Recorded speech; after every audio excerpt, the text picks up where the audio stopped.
Les nuits vous paraissent longues, vous ressentez de la frustration, du stress, du mal à dormir, vous êtes à bout. Détendez-vous.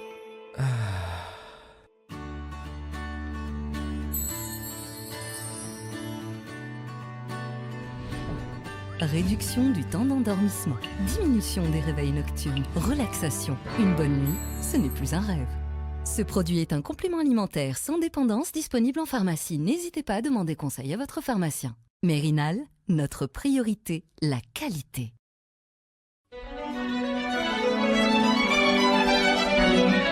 Pour bien s'entendre, il faut bien s'écouter. Rendez-vous sur M, la petite radio du Grand Maghreb. Amis auditeurs de Radio M, bonjour. Nous sommes le jeudi 18 février. Nous avons le grand plaisir de vous retrouver. J'ai le grand plaisir de vous retrouver après avoir pris un peu de repos la semaine dernière. Zohir Abdelkan a assuré l'intérim de manière brillante. Je l'en remercie. Il m'a permis de souffler un petit peu. Et puis, justement, souffler un petit peu avant d'attaquer cette semaine importante, très importante, qui a débuté de manière spectaculaire mardi dernier, donc il y a 48 heures, à Kharrata, pour la commémoration de la deuxième commémoration de la marche du 16 février 2019. Nous en parlerons tout au long de cette émission. Il y a une grosse actualité. Il y a Abdelmajid Tebboune, on va décortiquer son intervention, même si elle est en parallèle avec cette émission, et décortiquer surtout la conjoncture politique. Avec tout de suite Aïmad Boubkri. Merci d'être avec nous, Aïmad. Merci de retour au Café Presse Politique. Merci. Ali Boukhlef pour la deuxième. Merci. Merci d'avoir accepté l'invitation. Hassan Mouali va nous rejoindre tout à l'heure. Il vient d'un autre plateau, c'est une star des plateaux, Hassan Mouali, donc il va nous rejoindre et partager ses points de vue avec nous tout au long de cette émission. Cette émission, la 43e du Café Presse Politique, que je vais encore présenter à la place de Khaled Rani, qui en est le présentateur attitré et qui malheureusement passera ce soir sa 329e nuit en détention. Peut-être qu'on s'approche de la fin, de l'issue de cette très triste affaire des détenus d'opinion. Voilà. Et c'est lié évidemment au deuxième anniversaire du Hirak et à ce qui peut se passer autour de ce deuxième anniversaire. C'est, je disais, une grosse actualité politique qu'on va décortiquer tout au long de cette heure du Café Presse Politique. Mais c'est une habitude aussi au Café Presse Politique, donner la priorité à l'actualité la plus brûlante et sur les dernières 16 heures, parce que ça date pas encore de 24 heures. L'actualité, ça a été cette sortie sur la télévision publique de Abu Dahdah, un repenti du GIA, qui nous explique donc que le Hirak est manipulé par que le Hirak finalement au bout du bout pourrait devenir violent parce qu'en fait derrière lui il y a des intentions violentes. La preuve, c'est lui-même qui le dit, qu'il a des intentions de ce type-là et qu'il travaillait et manipulait pour le compte de lanceurs d'alerte ou d'agitateurs, d'activistes, pardon, à l'international. C'est un scénario, moi j'ai pas pu aller au bout de la vidéo parce que c'était pénible. Moi, je pensais en être sorti les années. Hein, c'était violent. On va déjà savoir un peu qui c'est ce type, à quoi ça correspond, ce qui est arrivé avant d'échanger sur le sujet. On va le faire avec Akram Khalif, qui a déjà écrit quelque chose de manière prompte sur le sujet. Akram, bonjour. Bonjour. Alors, évidemment, je disais qu'on ne s'attendait pas à un scénario de ce type. Une sorte de repenti qui vient nous expliquer que nous sommes manipulés, qu'il y a des intentions violentes, que le bout du Hirak, c'est en fait de revenir à la violence, que c'est le projet notamment de Rachid, parce que c'est Rachid qui est ciblé. Il cite deux dirigeants de Rachid, plus le lanceur d'alerte qui est en Allemagne, enfin lanceur d'alerte aussi, je ne sais pas comment il faut l'appeler. Est-ce que c'est sérieux? À quoi ça correspond? Voilà. D'abord, est-ce qu'on connaît ce Abu Dahdah? Bon, il est relativement connu. C'est quelqu'un qui était dans l'entourage d'Adel Saghir et Abou Rawaha, qui était le chargé de communication de Bakmi, qui a été tué fin 2018, justement pas très loin de là où a été capturé Abu Dahdah. Il est connu, c'est quelqu'un qui est actif sur les réseaux sociaux, qui anime quelques comptes, quelques chaînes Telegram et quelques comptes Twitter. J'avoue que je connaissais quelques-uns de ces comptes qui ont cessé d'émettre à partir du 12 octobre, il me semble. Le 12 octobre de cette année, de 2020, de l'année écoulée. Ben oui. Mhm. Le compte Hirak dont il parle a réellement existé. Moi, je recevais des informations de ce compte-là qui me paraissaient tout à fait bizarres, qui diffusaient en même temps et en parallèle de la propagande d'Acme au Sahel et il colportait ce que disait un petit peu la mouvance Aracheb. Après, moi, je n'ai pas l'impression, contrairement à toi, parce que tu l'as avoué, moi, j'ai vu et revu plusieurs fois la vidéo. En gardant la tête froide, je n'ai pas eu l'impression que cette personne parlait d'un plan, comment dire, établi entre plusieurs parties pour faire ça, mais j'ai l'impression qu'il avouait que l'opportunité du Hirak se présentait et que lui, en tant que chargé de communication ou membre de la cellule de communication d'ACMI, a cru saisir cette opportunité en communiquant et en associant les revendications de la frange islamiste du Hirak pour créer une sorte d'effet de levier. Il manque un maillon, là. Il manque un maillon, Akram. Lui, en tant que chargé de communication de l'ACMI ou chargé de communication de Antar. Et là, il passe à la télévision. Bah oui, il parle. Il est repenti. Oui, il n'est pas repenti. Il a été arrêté. Oui, enfin, arrêté et présenté. Donc, il a été arrêté après avoir fait tout ça. À quel moment il a été arrêté? Il a été arrêté il y a 2 mois. À Gigel, il a été arrêté les armes en main par l'armée. C'est quelqu'un qui s'est rendu lors d'une opération militaire. D'accord. Donc c'est pas quelqu'un qui sort de nulle part ou qui sort d'un labo, c'est quelqu'un qui a été... Est-ce que c'est crédible qu'il ait pu animer ces pages en étant au maquis? Mais pourquoi ça ne le serait pas? Moi j'ai vu lors de son arrestation, si vous vous rappelez bien, ils avaient communiqué dessus, ils ont montré... un nombre de puces téléphoniques, de téléphones et aussi de... Je vais être très très clair avec vous. Ce que cet homme...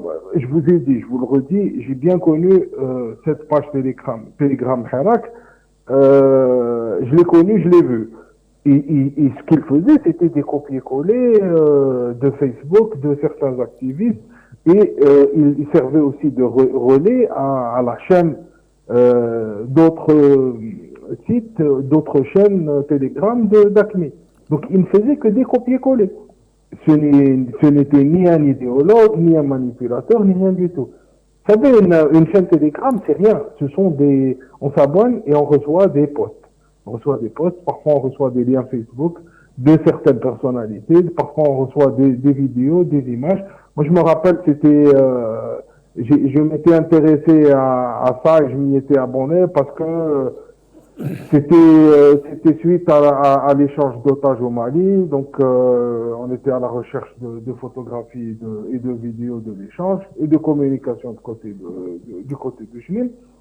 Et c'est là où j'ai vu cette chaîne parmi d'autres qui ont été proposées par la galaxie ACMI. Alors, à sa manière de vouloir enfoncer coûte que coûte Monad Dhina et l'Arabie Saoudite, on a quand même le sentiment que il y a eu un deal quelque part, on a l'habitude du procédé.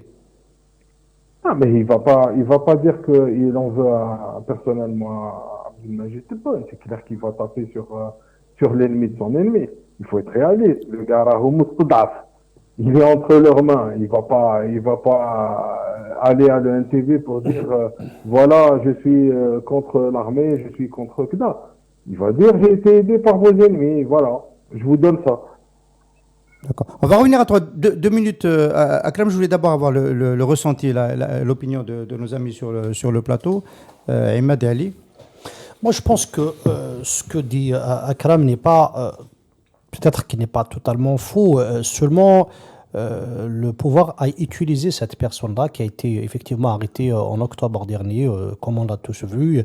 Et à cette occasion-là, si vous rappelez, il y a eu une communication de l'armée qui disait qu'ils ont trouvé quelque chose comme 800 000 euros, je crois, sur lui, et qui provenait de l'argent qui a été perçu lorsqu'un échange de terroristes a été fait au Mali contre des otages français notamment et européens. Donc il semble que ça soit une personne peut-être importante au sein des groupes terroristes, mais moi le doute que j'ai, c'est sur la capacité de cette personne-là ou de ce groupe-là à pénétrer, à faire le hirak, parce que c'est comme ça qu'elle a présenté les choses hier. Ils ont probablement, comme l'a dit Akram, pris le bateau du hirak pour dire que nous sommes des opposants sains au régime comme vous l'êtes au sein du Hirak. Nous avons pris les armes et vous avez battu le pavé. Nous pouvons faire jonction. C'est possible que ça se passe comme ça au sein de ces groupes terroristes. La preuve, c'est qu'il y a eu une semaine, il y a 3-4 jours de cela, il y a eu un communiqué de l'armée qui disait qui demandait aux Algériens de poursuivre le Hirak. Vrai ou faux, je ne sais pas, mais de toute façon, l'agence russe... l'agence russe l'a repris de toutes les manières, donc c'est plus ou moins crédible. Donc il n'est pas exclu que ces groupes terroristes utilisent la situation politique pour prendre le train en marche, pour dire que nous aussi nous sommes des opposants normaux, entre guillemets, comme vous êtes en train de le faire.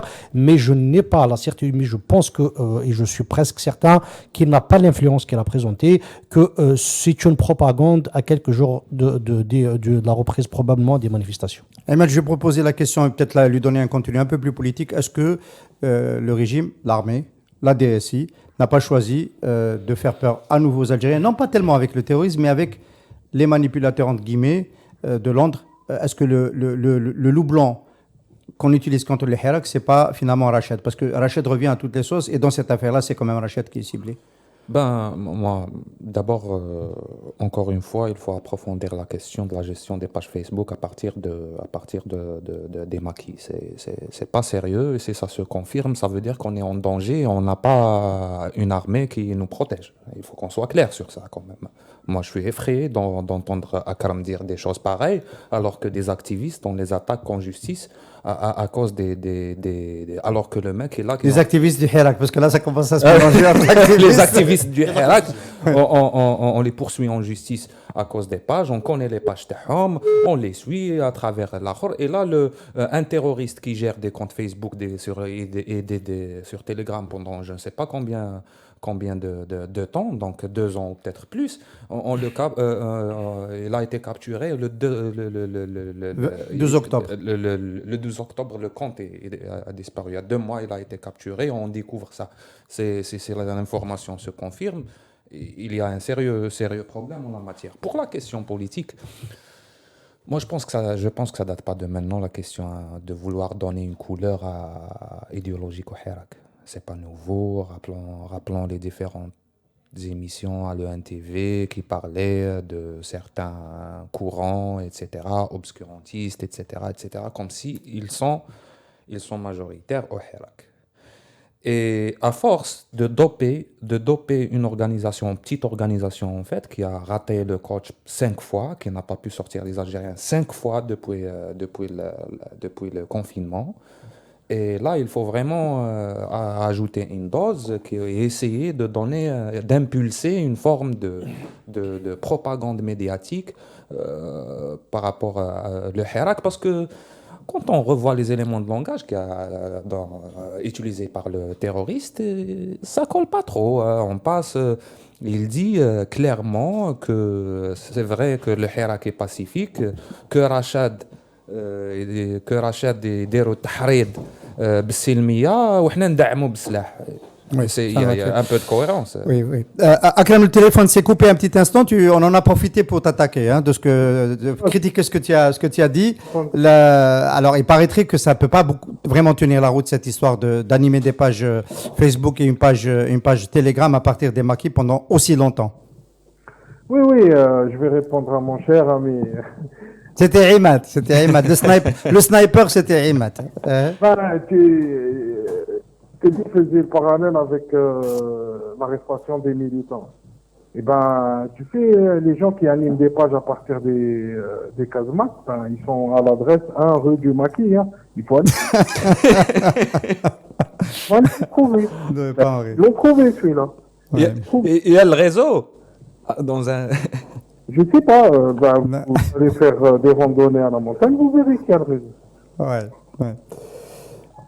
Très bien, mais bon, on espérait être sorti de ce type de... Bon, enfin, alors sur le procédé, sur l'ingénierie, un dernier mot, Akram, avant de se séparer. Tout le monde a noté qu'il y avait une dégradation là aussi. On parle beaucoup de la dégradation de l'ingénierie politique des services, de la police politique. Mais là au niveau de construire un scénario vendable à l'opinion, là aussi, ça s'est dégradé visiblement. Non, mais le problème, c'est quoi? C'est qu'ils sont en train de donner le bâton pour se faire battre. Eux-mêmes, à parler du Hirak Moubarak, maintenant, ils parlent du Hirak terroriste. Il y a un souci. Ah non, c'est pour la partie du Hira qui ne s'est pas arrêtée. Hein. Tu vois, ben là, j'ai l'impression que y a dans cette dialectique une envie de faire dans le manichéisme.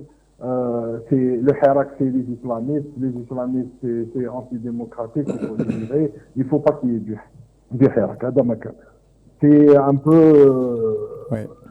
On peut résumer ça comme ça, effectivement. On peut résumer ça comme ça. Akram Bakhrif, merci beaucoup. Merci de nous avoir donné de ton temps. Merci d'avoir intervenu dans ce Café Presse Politique. Et à très bientôt. Nous avons été rejoints par Hassan Mouali. Marhaba bik Hassan. Question directe, Hassan. Est-ce que tu étais en consultation pour devenir ministre dans le prochain gouvernement? Ben, je viens de faire un plateau télé, justement. Et on m'a posé la même question, curieusement. Bon, À l'antenne? Ouais, Non, absolument. je ne suis pas le premier à te la poser. Ouais. Bon, Est-ce que tu as été approché? Parce qu'il y a des noms qui circulent de partout. Non, jamais, non. Tu penses qu'ils vont penser à moi? Jamais. J'ai pas le profil, j'ai pas. Non, pas du tout. Non, par rapport au costume. Pas seulement. En Algérie, Pas quand seulement. on porte un costume, c'est un événement. C'est dingue. Voilà. Non, mais sinon, là. Alors, la question, c'est en fait en filigrane, est-ce que jusqu'où va aller le remaniement? Parce que même s'il y a un remaniement qui est annoncé ce soir, à l'occasion du discours, je ne pense pas qu'on ait toutes les cases pleines. C'est-à-dire qu'on aura peut-être l'annonce de l'acte, mais les cases ne seront pas pleines. Donc, on est plutôt sur un scénario. On va parler après de l'Assemblée, de la dissolution et des législatives, mais pour rester sur cet aspect, puisqu'on a engagé avec le casting du gouvernement, est-ce que vous voyez un remaniement important, profond, et après, évidemment, c'est lié à comment il va être occupé. Est-ce qu'on aura un gouvernement politique avec, par exemple, quelques-uns des partis qui ont été en concertation au Palais de Mouradia? Comment vous voyez les choses? Moi, je pense que selon les informations qui ont fuité de la présidence, des gens qui ont vu de bon les derniers temps, j'ai eu le temps de discuter avec beaucoup de monde qui l'a vu. L'idée qui est sortie, c'est qu'il y aura un remaniement partiel et que les grands changements, comme il aurait dit, j'utilise les termes de Sofiane Djilali et d'autres aussi qui l'ont vu, interviendront après les législatives anticipées qu'il prévoit d'organiser fin juin, début juillet. Donc, pour l'instant, il est possible qu'il change le Premier ministre et qu'il ramène quelqu'un soit du gouvernement, soit dans l'entourage du gouvernement pour faire de petits rafistolages à la limite, et puis de regrouper les petits ministères qu'il a créés en 2019 dans de grands départements ministériels. Il y aura probablement... En 2020. En 2020 plutôt, il va sacrifier probablement certains non connus du gouvernement actuel, mais je ne pense pas qu'il y aurait de grands chamboulements, d'autant plus que les partis qui sont allés le voir sont beaucoup plus intéressés par soi-disant la primature après les législatives, parce qu'ils pensent qu'ils auront leur part du gâteau après les législatives. Donc, soit ils présideront le gouvernement, soit ils auront des départements importants après les législatives, parce qu'ils pensent que si les partis de l'opposition classique ne participent pas, et ils seront les premiers à gagner les élections devant probablement les anciens partis du pouvoir, qu'ils pensent être éliminés, ce qui n'est pas forcément le cas. Est-ce que c'est suicidaire pour un petit parti de ceux qui ont été voir Tebboune ou d'autres qui sont dans la même démarche de participer à un gouvernement qui préparait les élections de sorte à ce que se donner plus de visibilité auprès de l'opinion, plus de respectabilité, peut-être sous la responsabilité d'un Premier ministre un peu moins impopulaire que celui qui est en place? Est-ce qu'on peut imaginer qu'il y ait des politiques et des partis politiques qui envoient des ministres dans un gouvernement de 4-5 mois qui prépare les élections? Non, moi, j'en pense pas. Je pense qu'on aura la même configuration, la même couleur technocratique technocratique pour les prochains mois. Des profs de fac. des profs de fac qui vont un peu animer la galerie pour essayer de gérer cette période, disons, de transition jusqu'aux élections, etc. Mais moi, je pense que c'est un non-événement. Il faut pas un non-événement. On aura le mois de Ramadan dans quelques semaines. Après, il y aura des élections. Peut-être le seul qui pourra animer la scène politique, c'est le retour du Hirak. Mais à part ça va continuer. En fait, le retour du président, on veut le présenter comme un événement qui va impulser un processus politique. Impulser un processus politique, une dynamique politique. Or, on a vu qu'avec la présence ou l'absence du président, le statu quo, il est là, la colère populaire, elle est là. Il y a pas, les lignes ne bougent pas. Les lignes ne bougent pas. Il y a quand même une ligne qui a bougé, Hassan Mouali. Je dois dire que je voulais en parler avec celui qui l'a fait bouger, cette ligne, Youssef Aouchiche, en tant que Hakim Belhassan, qui se sont rendus à la présidence, donc deux dirigeants du FFS. Et Youssef Aouchiche m'a laissé entendre qu'il était en fonction de... Sous réserve, il était prêt à venir au Café Presse Politique s'expliquer de cette démarche-là et de l'actualité. Enfin, c'est pas un tribunal ici, c'est donner son point de vue sur l'actualité. Et puis, finalement, il a plus donné suite, il a même pas répondu à mes derniers appels.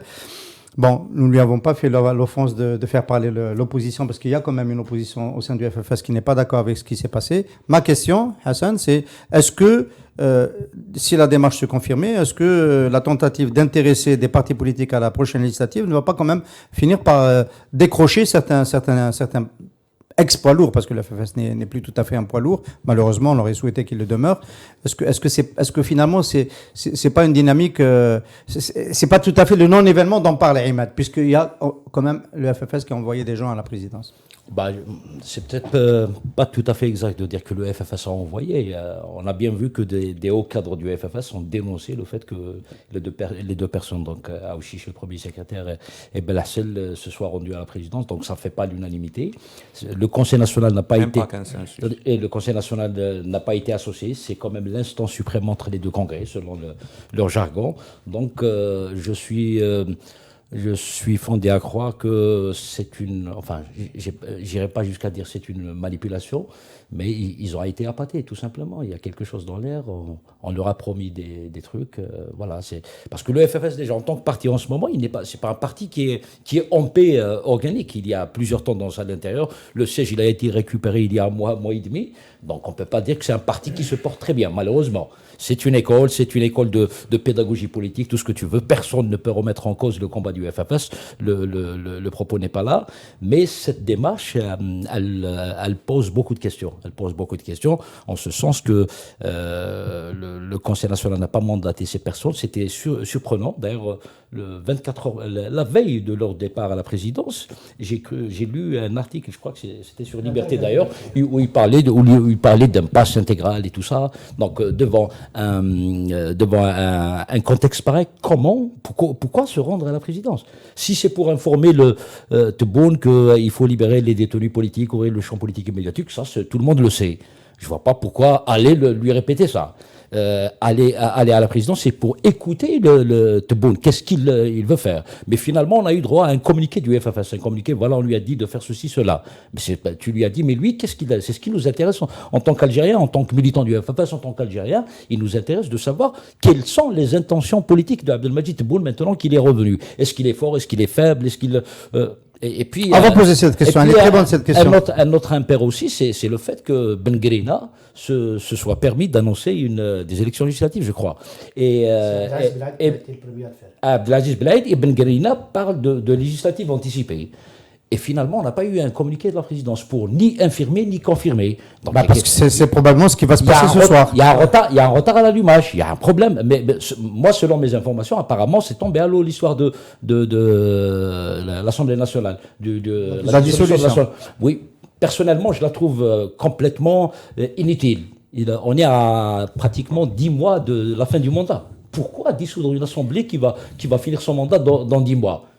ça ne sert à rien. Est-ce qu'il est possible, sanitairement, politiquement, d'organiser Ça dépend de l'agenda 2024. les élections législatives en juin dans un contexte de corona? Ils nous disent que le corona... Donc comment organiser des meetings populaires, des partis politiques, une campagne électorale d'ici au mois de juin? Donc si on suit la logique de Ben Grina et l'autre, comment il s'appelle, Abdelaziz, en juin, on aura des élections législatives. Donc, mois de mai, donc la campagne électorale. Est-ce qu'il est possible d'organiser une campagne électorale? Est-ce qu'il n'y aura pas un risque d'une nouvelle crue du corona? Donc il y a une inconséquence quelque part.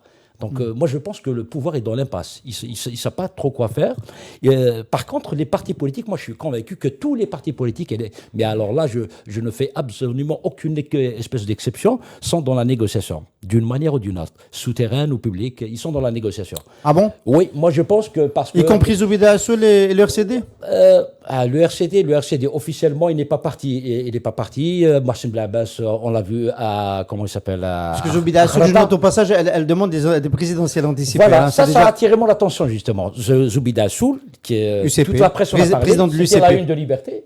Elle demande une élection présidentielle anticipée. Zoubida Assoul, donc qu'est-ce qu'il y a derrière cette déclaration de Zoubida Assoul? Elle semble cohérente. C'est-à-dire que Abdelmajid Tebboune, au jour d'aujourd'hui, il faut bien convenir politiquement que c'est un homme seul, un président seul. Il a le pouvoir sécuritaire, on va dire, a complètement changé. Quand il était en Allemagne, on a procédé à des changements qui auraient pu être entrepris par lui-même. Donc il y a beaucoup de choses qui ont changé. Est-ce que c'est le gars, il s'est retrouvé complètement coupé de ceux qui l'ont placé? C'est Gaïd. Il n'a plus d'hommes et de femmes sur lesquels s'appuyer pour mener à terme sa feuille de route. Du coup, Zoubida Assoul lance comme ça l'hypothèse d'une élection présidentielle. Est-ce que ce n'est pas ce qui est voulu par une aile du régime? Moi, je suis convaincu qu'il y a une impasse fort. Ils sont pas d'accord. C'est flou. Oui. Alors, donc, quand elle reçoit des partis politiques, fait semblant d'écouter. Alors, un dernier mot quand même sur le FFS, parce que tu connais bien le FFS. Est-ce que ça peut aller jusqu'à la participation aux législatives, ce qui est en train d'arriver? Juste un mot, ensuite tu pourras répondre. C'est un peu flou, c'est-à-dire on ne peut pas le savoir maintenant parce que les rapports de force internes ils sont mouvants, donc on ne sait pas comment ça va. C'est-à-dire il y a une décision unilatérale de participer aux élections législatives peut coûter cher à un parti qui vient à peine de commencer à stabiliser ces instances. Il est très difficile de convaincre la base d'aller vers des élections législatives en mois de juin. Et derrière, il n'y a pas vraiment de changement réel. Avec un électorat populaire qui est dans une région, il y a eu deux fois zéro. Sans fief, c'est zéro. Pardon, Ahmed, si tu permets, je vais passer juste une petite parenthèse. La Kabylie. J'essaie d'expliquer un petit peu qu'est-ce qui a motivé un peu la participation du FFS à ce dialogue contre vents et marées. Si l'option des législatives en juin, hypothèse d'école, elles vont se tenir. Est-ce qu'il est possible d'imaginer au jour d'aujourd'hui que en Kabylie, les gens vont voter? Impossible. Est-ce qu'on peut se permettre d'élire un parlement sans la Kabylie? Attends, là, je reviens sur un... Attends, là, je reviens sur un élément important. En 2002, le FFS a fait la campagne électorale en Kabylie. Sauf que c'est pas la même chose parce qu'il n'y a plus les cadres. Non, je fais pas de comparaison. Il n'y a plus les baroudeurs d'avant et les cadres actuels, ils auront du mal vraiment à mener une campagne tout en sachant qu'il y a des groupuscules violents qui sont sur le terrain. Il ne faut pas le nier. On a vu dans les questions de la... Donc démarche suicidaire de cette partie de la direction qui... Ça dépend. En politique, rien n'est établi d'avance. Les deux options sont sur la table. Il y a aussi c'est difficile pour un parti de ne pas participer à une élection si on garde les 4% alors qu'il ne pourra plus participer à la prochaine élection. C'est vraiment un dilemme. Mais tu penses que le rapport de force va rester comme ça avec le régime? Il va changer ce pouvoir. On ne le sait pas. Ce que nous sommes en train de voir, c'est que le régime a établi une feuille de route et il l'amène à bien pour le moment. Plus ou moins, plus ou moins. c'est pas vraiment. Ah ben pour nous, on considère. Pour le Hirak, oui, pour nous, on considère 23%. Ça peut mener vers l'annulation des élections. Il les a pas annulées. De la Constitution. Donc il pourra avoir un parlement à 15%. Moi, je pense qu'il va y aller. Mais c'est pas une solution. Tu es d'accord avec moi? Politiquement, c'est un suicide. C'est un suicide. C'est une fuite en avant sur le plan politique. Ils font qu'aggraver la crise. On est bien d'accord. Mais là, il y a un élément important parce que dans le débat qu'il y a comme si que le Hirak est anti-dialogue. Personne n'est en train de diaboliser les vertus du dialogue. Personne n'est en train de diaboliser la valeur stratégique du consensus national. Il n'y aura rien. Au bout d'un processus, tout le monde va plutôt tous les courants, tous les protagonistes vont s'asseoir avec le pouvoir pour trouver une solution. Mais la question se pose en termes de rapport de force. Qu'est-ce qu'il a gagné le FFS en allant prendre des photos avec le chef de l'État? Et s'il ne l'a pas fait, qu'est-ce qu'il perd? Qu'est-ce qu'il a perdu? Moi, j'ai l'impression que le seul rapport de force que le FFS pouvait avoir, c'est au sein du Hirak. Et là, il amorce sa déconnexion avec le Hirak. Ah, absolument. Il amorce la déconnexion de la direction avec le Hirak. Complètement. Vous avez évoqué... Il n'y avait pas de responsable en Irak tout à l'heure, dans un moment à Kharrata. Il y avait pas... Si. Pas de responsable très visible, mais si.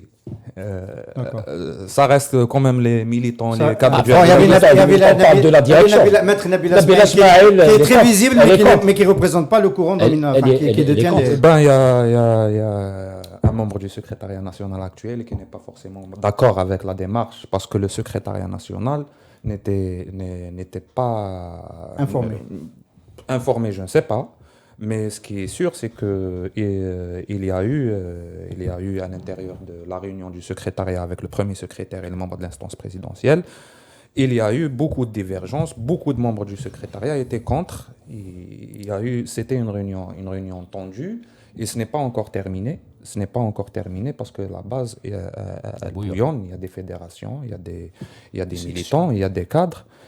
Et vous avez qu'à voir le texte du chargé à la communication, Jamal Baloul, ses membres du secrétariat chargé à la communication sur son compte Facebook. Il a fait un texte il le dit pas clairement, mais il le dit pas. Mais c'est Il clair. a été informé la veille. C'est-à-dire que il y a un problème dans le sens où même la réaction, certaines réactions, il faut dire qu'il y a des groupuscules au sein du Hirak qui sont en train d'attaquer le FFS sur d'autres terrains. Sur d'autres éléments, il y a ceux qui sont allés, je parle des groupuscules organisés, je ne parle pas de la réaction spontanée des hirakistes, qui sont allés même à remettre en cause l'histoire du FFS, son capital politique. Le FFS n'est pas un parti normal, n'est pas un parti ordinaire. Le FFS, c'est un courant, il n'est pas uniquement le vieux parti de l'opposition, mais le plus grand parti de l'opposition. Le FFS, c'est beaucoup de courants politiques, c'est beaucoup d'associations, c'est beaucoup de la socialisation politique des Algériens qui a été faite directement et indirectement par le FFS. Elle est énorme.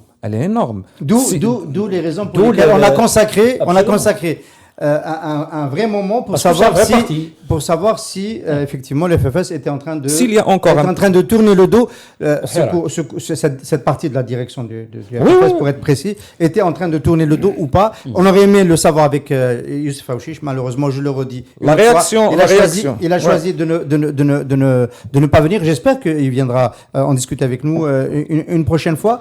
J'ai noté dans ce qu'a dit Hassan Mouali Ali que la sortie de Zouida Assoul sur la présidentielle anticipée, qui est effectivement un fait politique, pourrait signifier qu'il y a une tendance au sein du régime qui ne veut plus continuer avec Tebboune. Elle appuie un clan quelque part. Elle est capable aussi de le dire indépendamment de ça. On s'entend bien. On ne va pas insulter son intelligence. Voilà. Mais alors la question c'est, est-ce que Abdelmajid Tebboune est aussi tant que ça un homme seul, ou est-ce qu'il est en phase avec le nouveau casting de l'ANP qui veut peut-être changer un peu la feuille de route? Je pense que Abdelmajid Tebboune n'est pas un homme seul. À la présidence de la République, oui, c'est un homme seul parce que ça fait une année et demie qu'il est président, qu'il est chef de l'État. Il n'a pratiquement pas de staff. Et ça, c'est lamentable pour un chef de l'État. Il n'y a pas de conseiller politique, il n'y a pas de conseiller diplomatique, il y a quelques conseillers à gauche, à droite. Récemment, la présidence s'est même vidée de ses cadres. On a vu qu'il y avait un désert médiatique et politique autour de la présidence de la République lorsqu'il a été hospitalisé la première fois en Allemagne, à tel point que ce sont d'autres segments de l'État, entre guillemets, qui ont pris la communication officielle parce qu'il n'y avait pratiquement personne à la présidence de la République, d'autant plus que le chargé, le directeur de la communication... D'autant plus que... Je ne vais pas citer de nom, mais d'autant plus que... Je cite des noms, c'est bon. C'est juste pour rappeler, pour rappeler qu'on a des collègues journalistes qui sont à la présidence et qui... C'est un peu perfide, je suis d'accord. Le directeur, enfin le ministre conseiller chargé de la communication est hospitalisé depuis plusieurs mois à Paris. Oui, Donc, le secrétaire général de la présidence était gravement malade aussi. Le chef de cabinet vient, le secrétaire général de la présidence était gravement malade. Le secrétaire général, le chef de cabinet vient à peine de revenir d'une hospitalisation. Donc il y avait pratiquement un vide sidéral. Dans ce sens, je suis d'accord. Mais au sein du régime, il y a une partie, du moins du commandement. Moi, je dis, il est seul politiquement. Dans le micro. Moi, je dis qu'il est politiquement seul. Les seuls soutiens qu'il a pu avoir pour l'instant, ce sont les partis de l'ancien régime, enfin du Abdelaziz Bouteflika, le FLN, le RND. Ce sont les seuls qui le soutiennent de manière claire. Sofiane Djilali, moi, je ne suis pas de ceux qui disent que Sofiane Djilali est un... D'abord, je ne sais pas combien il pèse. On n'a pas d'élection sérieuse pour savoir combien il pèse. Il n'a jamais participé à une élection. Et c'est un parti... Et là, il a eu quoi? C'est un parti qui a été créé récemment, donc je ne vais pas aller jusque-là, mais je dis que ce que dit Zoubida Assoul peut être une proposition d'une femme politique ou d'un homme politique. Je ne suis pas d'accord, Hassan, quand tu dis que tous les partis négocient. Je ne pense pas que le RCD négocie actuellement, je ne suis pas en train de défendre la décider des gens, mais il est dans une logique radicale, il est en phase avec les Hara, comme on disait tout à l'heure. Zoubida Assoul a donné l'impression d'être en phase. Radical, c'est pas radical. Pourquoi radical? C'était à ta place il y a un mois. Il a appelé au dialogue. Mais le dialogue, si on n'appelle pas au dialogue, comme le disait. Voilà, les armes dans ce cas-là. Non, la radicalité dans le sens où il accepte le dialogue pour une sortie de crise, mais pas pour la feuille de route de Tebboune. C'est ça la différence. C'est-à-dire quand Tebboune ou le pouvoir en général proposera aux Algériens un vrai dialogue pour une sortie de crise, je ne pense pas qu'il y ait des gens sérieux, honnêtes, qui vont refuser, à condition que les acteurs de jeu acceptent de jouer le jeu. C'est-à-dire que l'armée accepte de dire que c'est nous qui sommes au centre du jeu, accepter de discuter avec nous. Mais pour l'instant, comme le disait Ahmed, je suis convaincu que le pouvoir va tenter du moins d'aller jusqu'au bout, sauf si le rapport de force au sein de la société change. Il va poursuivre sa feuille de route. Il va des élections en juin. Même à 2%, on a vu que la Constitution a été adoptée avec même pas des 8% de votants. Bien sûr que c'est fragile. Alors, sur la feuille de route, je vous pose la question à tous les trois en même temps. Quelle est la mesure que pourrait annoncer Abdelmadjid Tebboune qui, de votre point de vue, constitue un peu une ligne rouge qui signifierait qu'on est en train de changer un peu de paradigme? Exemple, je vous en cite un. Libération immédiate de tous les détenus. Absolument. Il ne va pas l'annoncer. Moi, je pense la justice, oui, elle a toujours la parole de la justice. Dis-le dans le micro pour qu'on l'enregistre contre la loi. Les mesures, je reviens toujours à ce qu'il a dit, à ceux qu'il a reçus. Il aura dit qu'il y aura des mesures d'apaisement sans être précis sur les personnes notamment, sur les segments. On a vu que hier à Bijaya, par exemple, il y a eu encore une condamnation. 25, il y a eu des condamnations, mais il y a eu 25 anciens détenus qui ont plutôt relaxé. Il y en a eu d'autres, je crois, à Timimoun ou à Adrar ou quelque chose comme ça. Donc il y a eu légère, on a commencé à... Mais quand il dit ça, d'abord il se fragilise sur le plan politique, si tu veux qu'on parle comme ça, parce que c'est une manière aussi de rappeler que c'est eux qui gèrent la justice, ce n'est pas... C'est un aveu d'échec, tout simplement. Mais il va essayer de faire. Mais en même temps, ils ont commencé à arrêter certains animateurs de certaines pages Facebook qui ont appelé, par exemple, aux manifestations du 22 février, par exemple. Donc il lâche d'une main ce qu'ils donnent d'une autre, mais ce qui est certain, c'est qu'ils sont en train de paniquer, mais ça ne veut pas dire qu'ils vont revenir sur leurs décisions. Et je pense qu'ils vont essayer, encore une fois, de gagner du temps. Ils vont essayer d'aller vers des élections législatives, même si, bien sûr, rien ne dit que ça va réussir comme avant. Mais sa feuille de route est tracée. Il a été porté à la présidence sur la base de cette feuille de route-là. Il va essayer de la mener jusqu'à bout. Jusqu'à quand, je ne sais pas. Est-ce que personne n'avait prévu le 22 février 2019, je vous rappelle.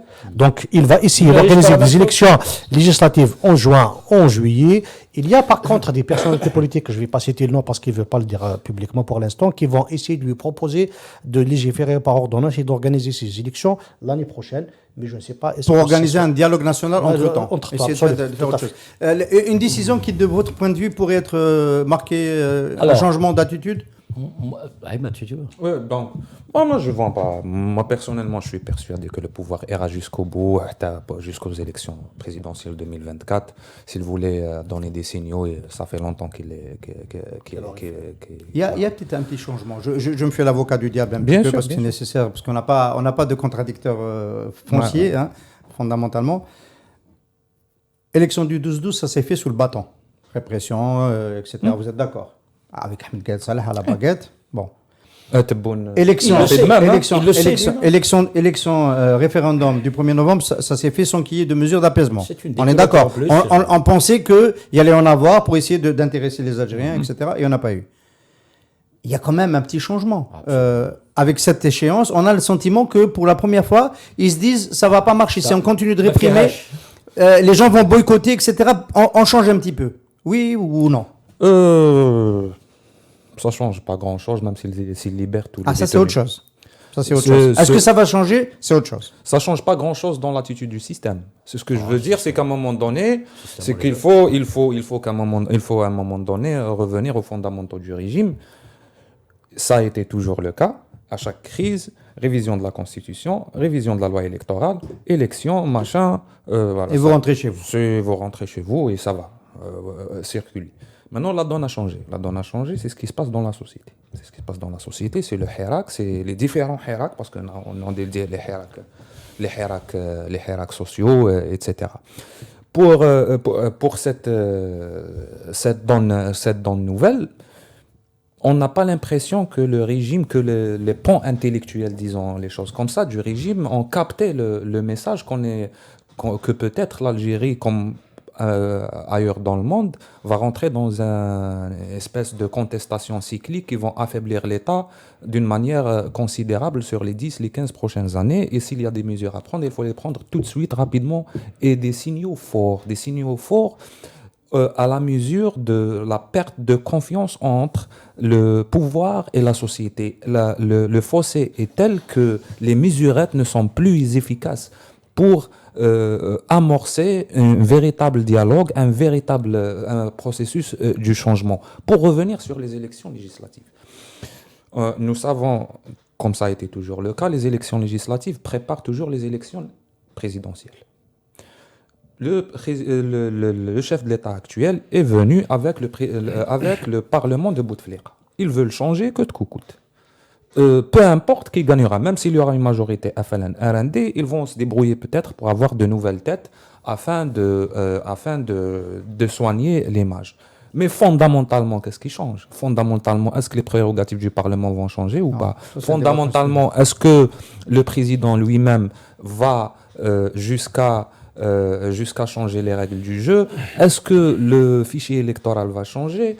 Est-ce que les manières de la compétition électorale va changer? On n'est pas encore arrivé là. On n'est pas encore là. Ce sont les enjeux des prochains mois. Le facteur nouveau dont tu as parlé, qui fait qu'on ne peut pas faire comme avant, c'est la société, c'est le mouvement populaire. Hassan Mouali, tu étais à Kharrata mardi dernier. Est-ce que, question directe là aussi, quel est le sentiment, quel est ton ressenti de la mobilisation? Moi, je pense qu'on devait être à peu près, parce que j'y étais aussi. 30 000, 40 000, non, je pense pas qu'on soit arrivé. Moi. Oui, beaucoup moins. Il n'y a pas de place pour mettre 50 000 personnes, hein, beaucoup moins. Mais toi, ton ressenti? Moi, j'étais beaucoup moins, mais spectaculaire. À l'échelle de la ville, il n'y avait pas d'espace. Après Kharrata, c'est petit, hein, c'est une petite ville. C'est ce que je veux dire. Jour de semaine, accès, etc. Vers midi. Voilà. On est 20 000 personnes. J'ai vraiment revu l'ambiance d'Algesson. C'était magnifique. C'est pas rien. C'est pas rien. Et il y a beaucoup ce qui fait plaisir, c'est qu'on a vu des gens qui sont venus de toutes les wilayas, y compris de Ouadsouf. Vous voyez, il y a des gens qui ont passé une semaine là-bas. Ils attendaient donc ça fait vraiment plaisir. Il y a différentes sensibilités politiques aussi. C'est pas la peine. Toutes pratiquement. Alors troisième aspect, c'est qu'il s'est pas passé il n'y a pas eu de dérapage. Ça s'est très bien passé. Bon, il y avait quelques petits accros, mais globalement, on s'en est bien sorti, sauf que les gens ne portaient pas de bavette. Voilà, c'est non, ça c'est embêtant. Voilà, c'est très embêtant. J'espère que le corona ne va pas se L'équipe de Radio M était une des rares à porter. Moi aussi, je portais mais bon. Mais après, oui, j'ai beaucoup aimé l'esprit de Kharata, mais ils m'ont dit, moi personnellement, on va pas venir à Alger le 22. Voilà ce qu'ils m'ont dit. On a fait ce qu'on a à faire chez nous. Mais pourquoi ils viendraient à Alger? Voilà.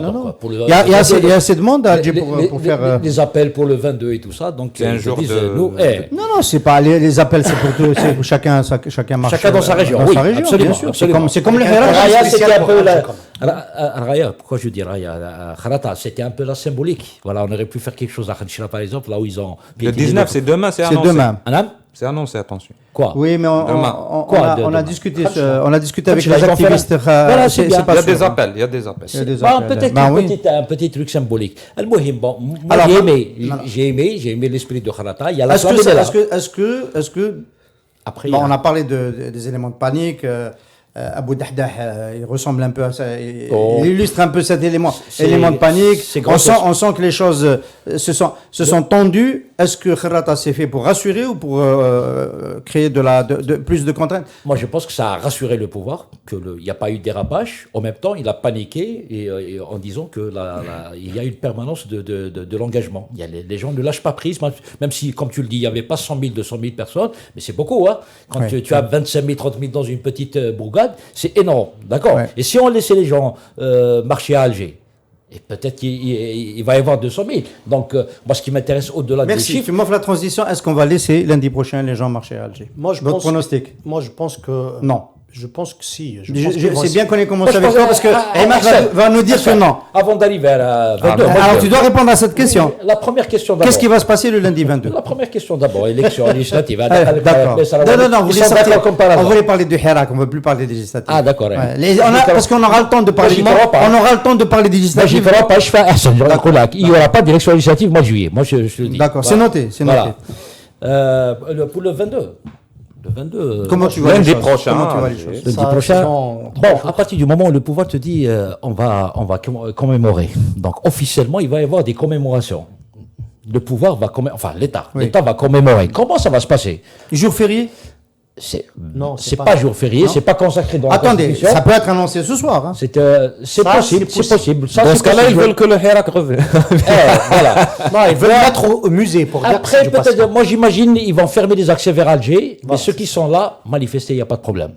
Moi, je pense que parce qu'ils ne pourront jamais contenir les foules. Les gens ont décidé, il y a des militants sincères quand même, des gens qui lâchent rien. Quand on ne va pas casser, on va marquer le 22. Parce que symboliquement aussi, c'est une violence. Si tu ne laisses pas les gens sortir pour ne serait-ce marquer l'anniversaire du Hirak, c'est une violence symbolique. Et qui peut avoir un boomerang après pour le régime. Donc moi, à la place du régime, je vais laisser les gens.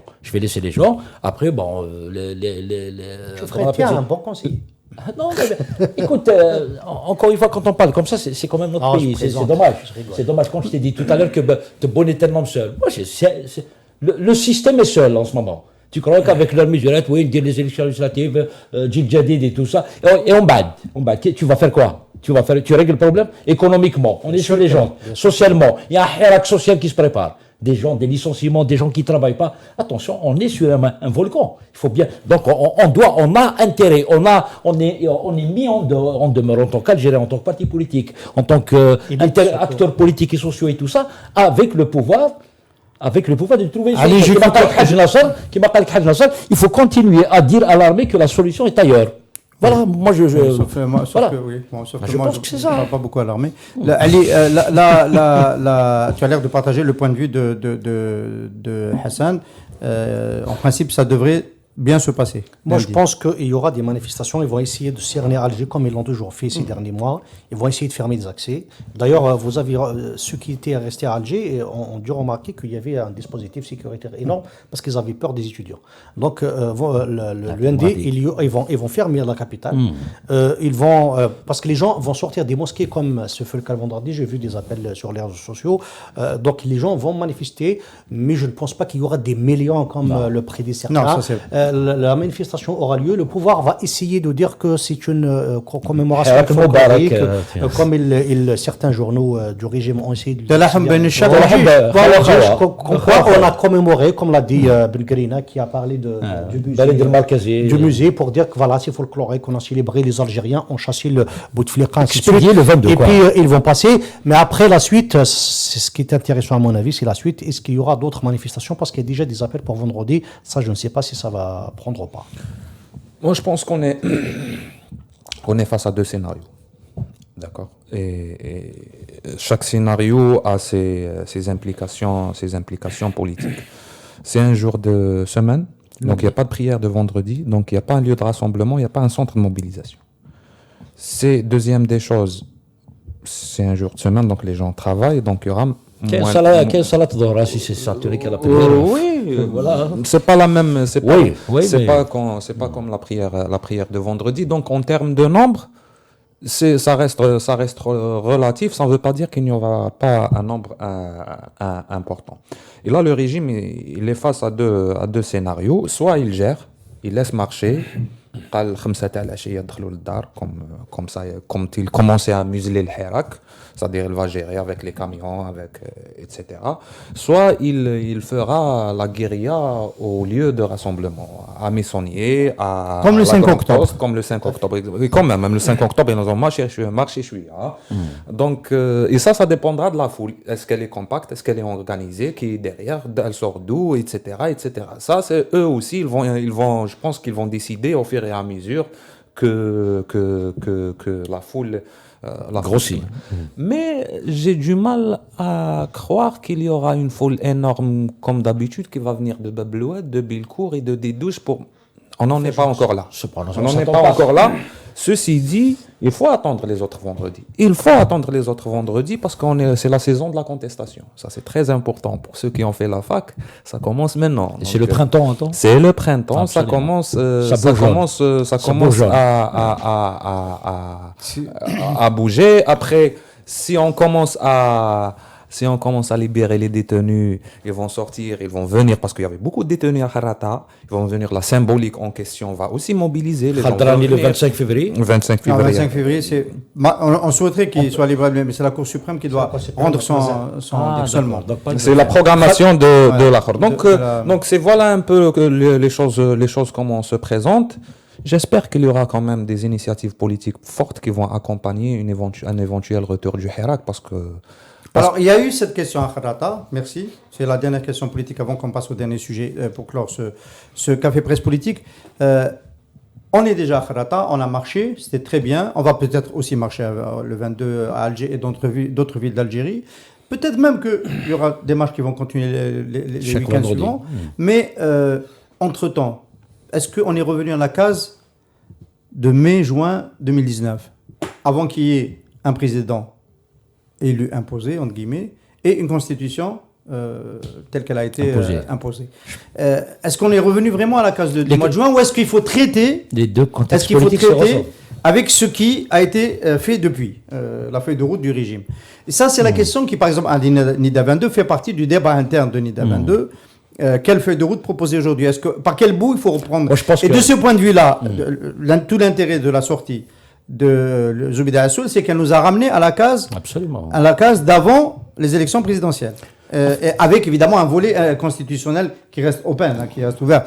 Je ne vois pas Zoubida Assoul accepter la constitution qu'elle a critiquée de la façon la plus brillante sur le renforcement des prérogatives présidentielles. Donc ma question c'est, est-ce que cette fois-ci vous sentez que le Hirak est plus prêt à laisser monter des cadres organisés? C'est un débat qui a eu lieu à Harata, des cadres organisés qui vont porter des propositions. Je pense qu'il y aura toujours des jusqu'au boutistes, entre guillemets, qui vont refuser toute discussion, comme ça a été le cas. Mais moi, comme je ne suis pas trop complotiste, mais il m'arrive de voir la main des services même derrière ces histoires-là, puisqu'à chaque fois que quelqu'un apparaît, même si des gens qui sont très propres, clean politiquement, qu'on a ici de salaire à chaque fois, donc il y a toujours des officines qui travaillent, mais je pense que globalement et politiquement, Zobeida Assoul a raison de dire cela, parce que les choses n'ont pas changé.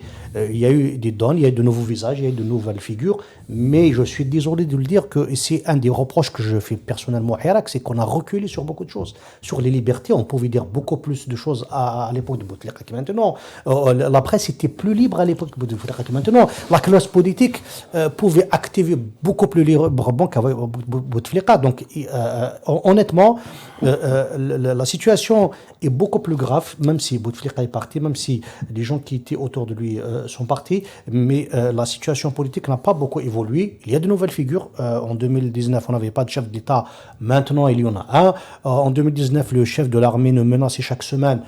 Celui qui est actuellement en commande est beaucoup plus réservé, il est beaucoup plus respectueux des formes, du moins, que son prédécesseur. Mais les donnes politiques sont là. Mais elles sont aggravées par la situation économique, comme le disait Hassan, qui est un élément qu'on a souvent négligé, parce que les déçus parce qu'il y a beaucoup de gens, il y a beaucoup d'Algériens qui sont entre guillemets contents qu'on ait un président. Ils le disent dans la rue, autour de nous, dans la famille, des gens qui ne sont pas politisés, qui disent maintenant on a un président, qu'est-ce que vous cherchez? Mais ces gens-là sont maintenant déçus parce que c'est ce qui s'est passé en Tunisie à peu près avec une forme différente, mais tout à fait. Mais cela n'a pas résolu les problèmes essentiels de la population, qui le bien-être, qui une vie plus ou moins décente. Alors, le fait d'avoir des institutions, on est obligé d'avancer pour terminer. Tu voulais dire un mot? Non, c'était la même question. Ah oui, à la même question. La même question. Oui, c'est juste que ce qu'a formalisé Zobeida Assoul, l'élection présidentielle, je pense que beaucoup d'Algériens le pensent. Moi, personnellement, je le pense. À partir du moment où ça ne bouge pas, à partir du moment que, moi, personnellement, ma conviction, c'est que Tebboune est un homme seul, un président seul, du moins. Il a été étêté. Celui qui l'a porté au pouvoir n'est plus là. Tous les soutiens ne sont plus là. Il y a une incompétence au niveau du gouvernement, il faut bien le dire. Il y a on parle de remaniement du ministère et du gouvernement, il faut pratiquement changer 80%. Et je suis gentil en disant 80%. Donc il y a un échec intégral.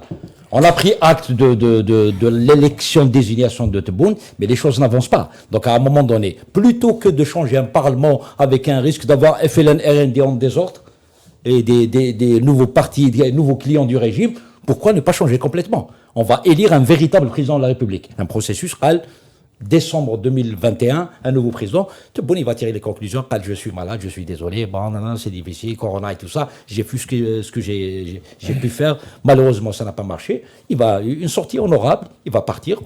D'ici là, on va préparer les textes et puis l'élection présidentielle. Quelque part, c'est le retour à l'été 2019. Absolument, c'est exactement Assad. Mais je ne suis pas d'accord dans le sens où la proposition de Zobeida Assoul... Non, je ne parle pas de Zobeida Assoul.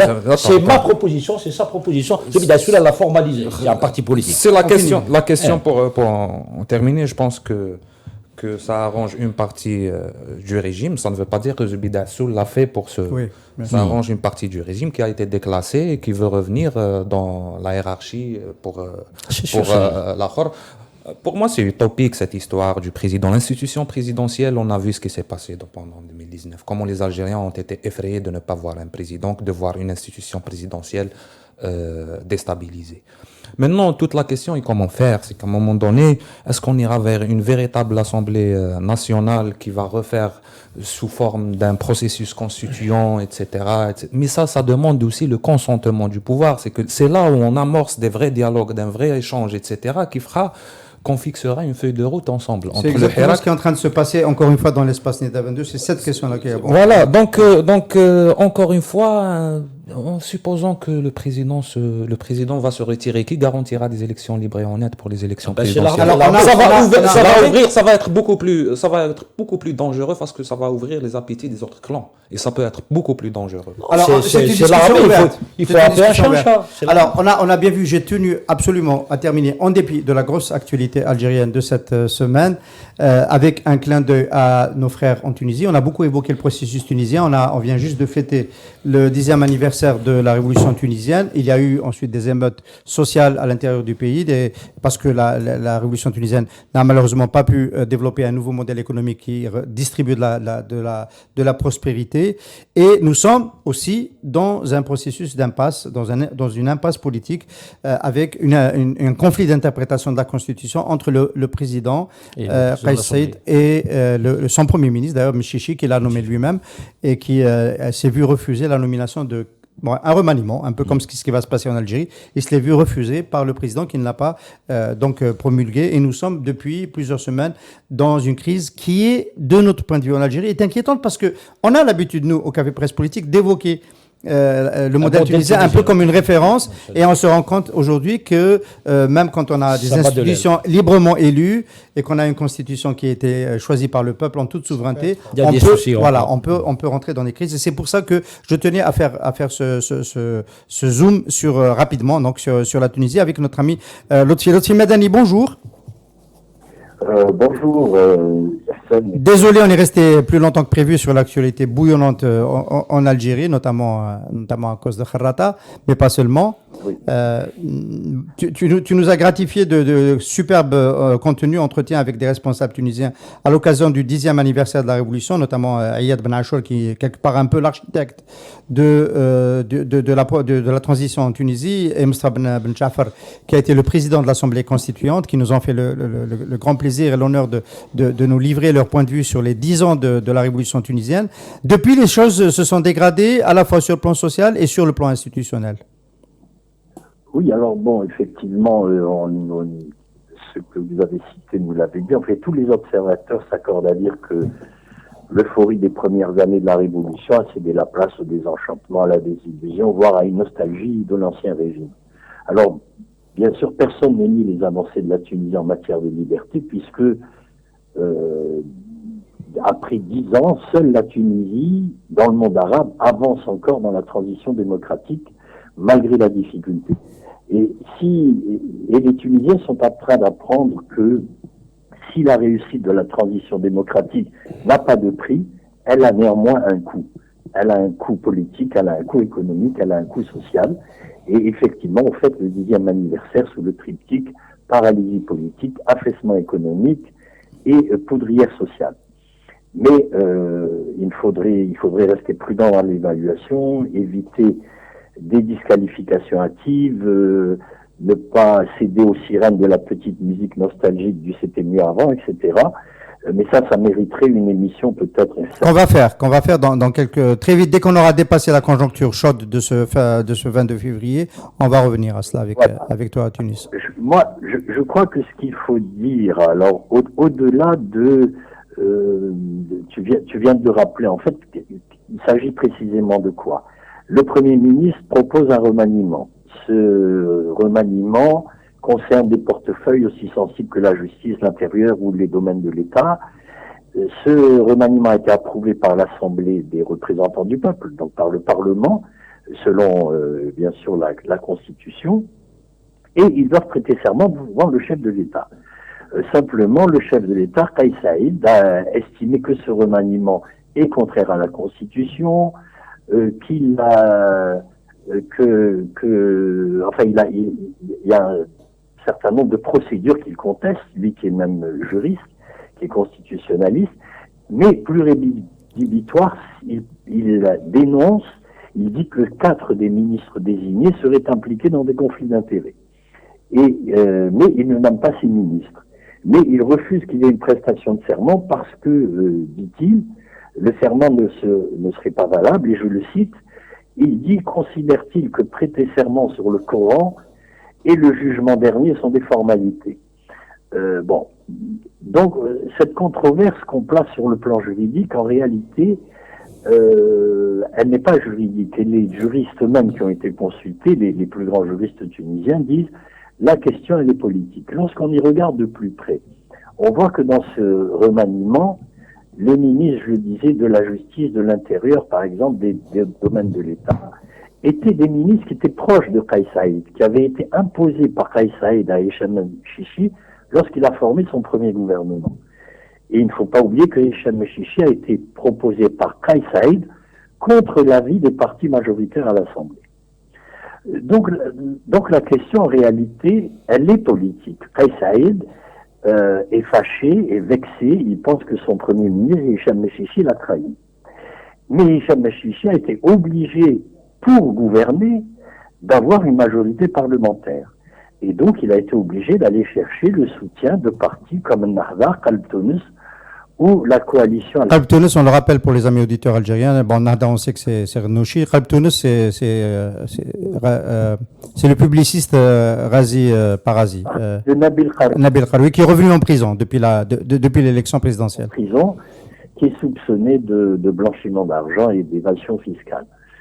Donc, on est en fait dans une situation où la constitution tunisienne, qui a pourtant été le fruit d'un consensus, et vous avez tous suivi, c'était magnifique, hein, la manière dont les débats sont passés, ça a duré 3 ans, et il y a eu une constitution qui répond tout à fait aux standards des constitutions démocratiques de par le monde.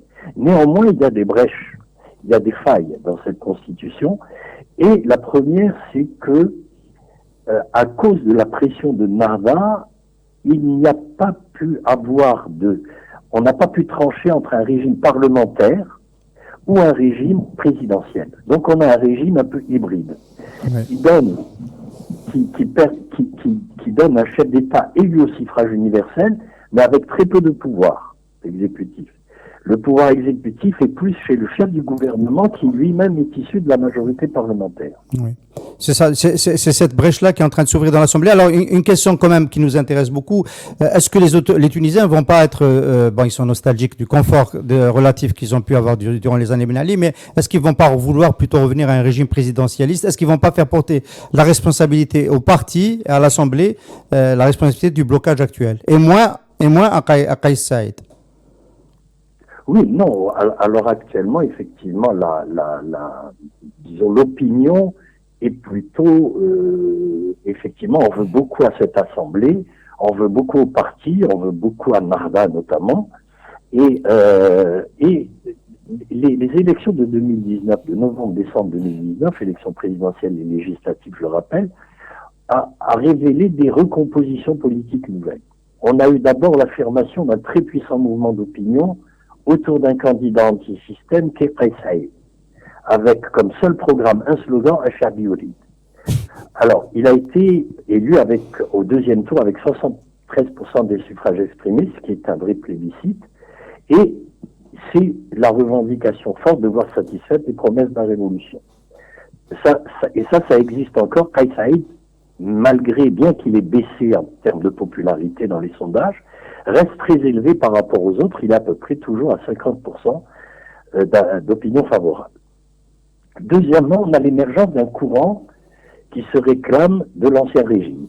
C'est le parti d'Historiens libres de Abir Moussi, qui a 17 sièges au Parlement, mais qui, dans les derniers sondages depuis 8 mois, tous les sondages de tous les organismes de sondage le placent en tête des intentions de vote en cas d'élection législative anticipée. Enfin, on a une très forte fragmentation parlementaire qui est l'expression de l'émiettement de l'échiquier politique et surtout de l'effondrement des partis qui ont dessiné le paysage politique post-révolution. Il a fallu moins de 10 ans pour que la transition démocratique lamine ces partis, et notamment les partis dits démocratiques, les partis de gauche. Le Jabhat Sha'biya, par exemple, le Front Populaire n'existe plus, ils ont un seul député à l'Assemblée. Mais Nahda garde un socle, les islamistes gardent un socle minima, et ça a mis le parti Nahda comme premier parti en nombre de sièges. Elle est en situation d'arbitrer le jeu parlementaire. Avec moins de 25% des sièges. Réel pouvoir déterminant, faute de majorité absolue. On a donc des alliances fragiles, conjoncturelles, parfois contre nature, comme on dit, qui forcément vont donner une instabilité gouvernementale. Et depuis 2019, on a eu 3 gouvernements déjà. Et ce gouvernement Mechichi risque de tomber bientôt. Donc, cette instabilité gouvernementale vient se greffer, évidemment, à une situation économique préoccupante, catastrophique. La Tunisie est dans une impasse sur le plan économique. Elle doit trouver pour son budget de 2021 4,5 milliards de dollars pour boucler ce budget. Les agences de notation Fitch et Moody's doivent donner leur notation cette semaine, et la notation risque encore de baisser, ce qui va empêcher la Tunisie d'aller sur les marchés financiers pour emprunter. Les bailleurs de fonds habituels sont prudents et le FMI n'a pas recommencé des négociations pour un nouvel accord. Donc, je le disais tout à l'heure, le coût économique et social, politique, on l'a dit, est exorbitant et il risque de compromettre la transition démocratique. Merci beaucoup Lotfi, merci de nous avoir dressé ce tableau de la situation en Tunisie. On va y revenir dans les prochains jours, comme promis, parce que c'est quand même un processus qui nous intéresse beaucoup. C'est peut-être ce qui nous attend dans 10 ans si on change de système, si on fait une transition démocratique d'ailleurs. C'est peut-être notre avenir qui se dessine un peu devant nous. Merci beaucoup Lotfi. Oui. À très bientôt. À très bientôt. À très bientôt. Ouais, pour la suite. Oui, on a tort de ne pas suivre de près ce qui se passe en Tunisie. Voilà, la cohabitation. Et je pense que ce qui se passe en Tunisie va, d'un mot, on va finir cette émission, peut-être conforter les défenseurs du système présidentiel, encore en Algérie, qui ont toujours lutté pour que l'Assemblée n'ait pas beaucoup de prérogatives, alors que même on sait que une des clés de la sortie de crise institutionnelle en Algérie, c'est de réduire les pouvoirs présidentiels et d'en donner à l'Assemblée. Il y a ce risque aujourd'hui. Sur ce point, moi je pense rapidement d'un mot, très rapidement, moi je pense que le problème se pose ailleurs. Je pense que c'est la crise du système partisan, c'est-à-dire que nous sommes subissons de plein fouet ce qui vient de l'Europe et on ne prépare pas de débat en la matière, l'avenir de la gauche, de la droite, des islamistes, des conservateurs, etc. Ce système partisan créé dans des situations chrysogènes, il sera quoi après l'ouverture démocratique. Oui. Surtout quand au niveau économique, ça s'effondre. Je crois que c'est à peu près ce qui s'est passé en Italie aussi. Oui, c'est-à-dire à chaque fois, c'est la crise cyclique du gouvernement. On a vu cette année, il y a eu 3 gouvernements en Italie. C'est incroyable. Ouais, donc c'est le même système qui est utilisé en temps d'adopter et c'est le plus mauvais des systèmes parce qu'il n'y a pas de majorité qui émerge au sein du Parlement, comme c'est le cas en Angleterre ou en France, par exemple. Mais en Algérie, le problème, c'est qu'on a toujours encore peur de la majorité depuis le fils. Donc, oui. Et pour le pouvoir, c'est une soupape de sécurité. Donc, je ne pense pas qu'ils puissent lâcher là-dessus. Hein. Merci beaucoup d'avoir participé à ce numéro un peu spécial et plus long que d'habitude parce que nous sommes dans la semaine du 22 février, entre le 16 et le 22. Il y aura une émission spéciale lundi prochain, donc en parallèle avec le 22 février pour tenir au courant nos amis auditeurs de ce qui se passe à travers le pays autour de cette commémoration. C'est Khaled qui va l'animer.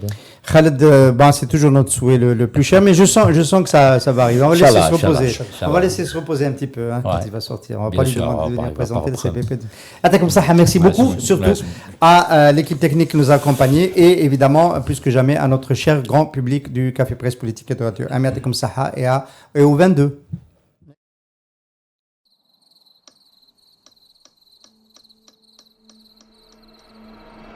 Les nuits vous paraissent longues, vous ressentez de la frustration, du stress, du mal à dormir, vous êtes à bout. Détendez-vous.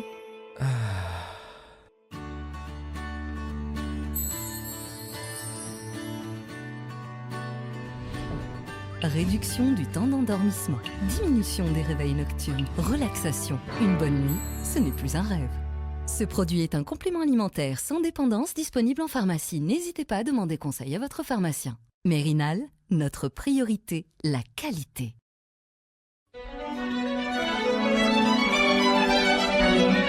Pour bien s'entendre, il faut bien s'écouter. Rendez-vous sur M, la petite radio du Grand Maghreb.